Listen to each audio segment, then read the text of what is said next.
మహారాజా, నేను చెప్పిన చిన్నమ్మ కథలో నేను అడగబోయే ప్రశ్న, ఆ ముగ్గురిలో చిన్నమ్మ భర్త ఎవరు? నా షరతు గుర్తుంది కదా మహారాజా? మీకు సమాధానం తెలిసి కూడా మౌనంగా ఉంటే మీ శిరస్సు వేయి ముక్కలవుతుంది. బేతాళ, దేశంతరం వెళ్ళి యోగి దగ్గర సంజీవిని మంత్రం నేర్చుకున్నవాడు తండ్రితో సమానం. చిన్నమ్మ ఆస్తికలు తీసుకుపోయి కాశీకి వెళ్ళినవాడు కొడుకుతో సమానం.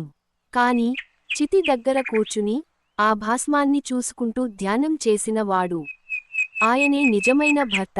సరైన సమాధానం చెప్పావు మహారాజా. కాని మన షరతు గుర్తుందిగా?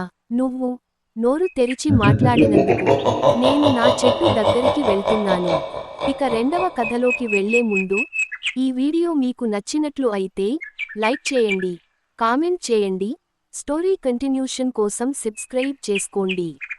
బేతాళుడు విక్రమాదిత్యుడుకు చెప్పిన రెండవ కథ. అలా మర్రిచెట్టు పైకి వెళ్ళిపోయినా బేతాళుడిని మరల విక్రమాదిత్యుడు తన భుజం పైన వేసుకుని నడవసాగాడు. అప్పుడు, రాజా, నీ పట్టుదలని చూస్తుంటే నాకు ముచ్చటస్తుంది.